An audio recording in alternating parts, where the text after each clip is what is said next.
तो नमस्कार दोस्तों, मैं हूं बिमल उमराव। इस समय बारिश का मौसम आ गया है। जिस हिसाब से आप देख रहे हैं, एक दिन पहले यहाँ बारिश भी हुई है। और बकरियों को आज मैं आपको चारा खिलाते हुए दिखाऊंगा कि इस समय क्या खिला रहे हैं। जो फ्री का चारा है, भूसा वगैरह, इस तरह से देखें। हमने बकरे जितने हैं वो अलग कर दिए हैं, एक अलग खाने में बंद कर दिए हैं। सुबह का मॉर्निंग का टाइम है, इनको मॉर्निंग में हम सुबह थोड़ा सा दाना देते हैं। जो दाना अलग दिया गया है, बकरों को अलग दिया जाता है, क्योंकि बकरे और बकरियों में दाने में बहुत अंतर होता है। बकरियों को उतना दाना नहीं दे सकते हैं, क्योंकि हमको हैवी वेट नहीं तैयार करना है। तो दाना खिलाने के बाद मैंने बकरों को खोल दिया है। और इधर जो चारे के जो फीडर हैं, उनमें चारा क्या डाला गया है, सारी चीज़ें आपको मैं दिखाता हूँ। तो कुछ दाने की मात्रा जो नीचे गिर जाती है, सारी बकरियाँ एक साथ आती हैं, इस तरह से दाने में डट जाती हैं।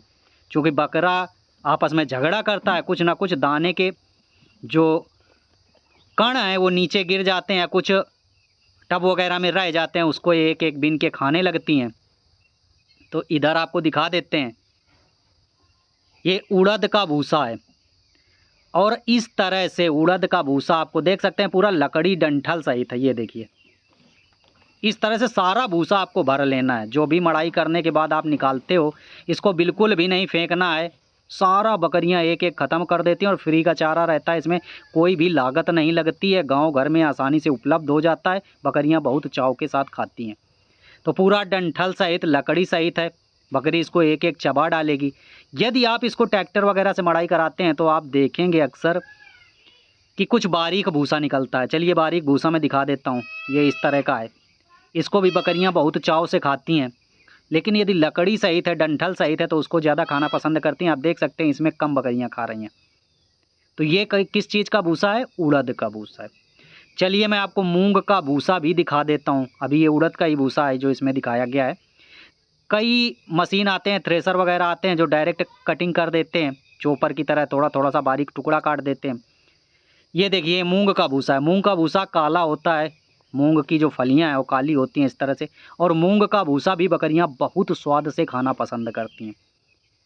तो ये सुबह का मैनेजमेंट है। सुबह सबसे पहले हमने क्या किया, बकरों को दाना खिलाया, बकरियों को दाना खिलाया। दाना खिलाने के बाद हमने चारे का प्रबंधन किया है। और चारे में हमने इनको सूखा भूसा दिया हुआ है।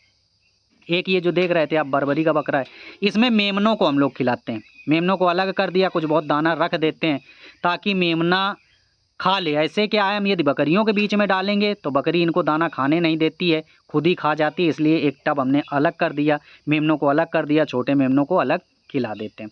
तो थोड़ा बहुत दाना मेमनों को देना भी ज़रूरी है। बकरी पालन में आपको देना ही होगा। यदि आप दाना नहीं देते हैं तो आपकी बकरी उतनी तगड़ी तैयार नहीं होती है, वो ग्रोथ, वो चमक देखने को नहीं मिलेगी। तो आप चाहे थोड़ा सा दो, दाना देना ज़रूरी है। और दलहनी भूसे भी आपके पास होने चाहिए, जैसा मैंने आपको दिखाया। उड़द का भूसा दिखाया और मूंग का भूसा भी दिखा दिया। तो ये जो भूसे हैं अक्सर बारिश के पहले आते हैं। आप जून में, मई जून में खूब उड़द मूंग की कटाई होती है। आप इसको ड्राई करा सकते हैं, जहाँ पे धूप ना जाए। आप इसको छोटा छोटा सा काट लो, धूप में ना सुखाओ। इसको हे बना सकते हो, छाया में सुखा लो तो हे अच्छी तरह से तैयार हो जाएगी, जिसमें क्या है, भरपूर न्यूट्रिशन रहता है। इसमें आपकी लागत नहीं लगती। लागत क्यों नहीं लगती है? क्योंकि आपको इसमें सानी नहीं बनानी है, आपको इसमें आटा नहीं मिलाना है, आपको इसमें चूनी नहीं मिलानी है, आपको इसमें चोकर नहीं मिलाना है। तो क्या हुआ, आपका पैसा बच गया। तो इस तरह से बकरी पालन में लगना पड़ता है, कुछ ना कुछ स्टॉक करना पड़ता है। मैंने काफ़ी भूसे जो है स्टॉक कर लिया है। इधर ये सारा जो देख रहे हैं उड़द का ही भूसा है। पीछे आपको दिखा देता हूँ, इतना भरा हुआ है ये। और कुछ इसके नीचे गेहूं का भी भूसा रखा हुआ है। तो ये हमने स्टोर किया है, साल भर चलेगा, आसानी से चलता है।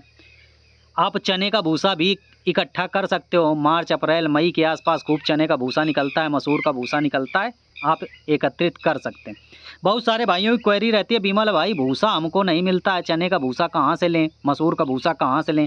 बहुत ही बेहतरीन तरीका मैं आपको दिखा रहा हूँ। भट्ठे हैं जहाँ पे ईंट पकाई जाती है, घर बनाने वाली जो ईंट होती है, यदि आप वहाँ पे संपर्क कर लोगे तो पूरे ट्रक के ट्रक वहाँ पे भूसा आता है। क्योंकि वो लोग ईंट इसी भूसे से पकाते हैं। मसूर का भूसा और चने का भूसा एमपी में खूब होता है, मध्य प्रदेश से सभी जगह भट्ठों में जाता है। और शायद आपको 30-40 कुंटल भूसा जो है एक ट्रक में आ जाएगा, जो छोटी वाली DCM होती है उसमें आता है, तो वो आप ले सकते हो। 3 साढ़े 3 4 रुपये किलो के हिसाब से आपको ये भूसा मिल जाता है, अवेलेबल हो जाता है, आपके घर तक आ जाता है। तो यदि आप पूरी गाड़ी की गाड़ी लेते हैं तो वहाँ पे संपर्क कर लें, वहाँ से आपको नंबर भूसे वालों के मिल जाएंगे।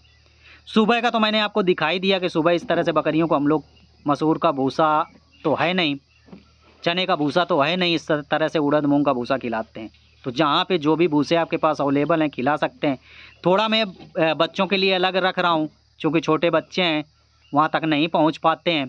तो जो भी छोटा बच्चा है इस तरह से खा लेगा, क्योंकि छोटा बच्चा बकरियाँ मारती बहुत हैं, खाने नहीं देती हैं और वहाँ तक ड्रम तक पहुँच भी नहीं पाते हैं।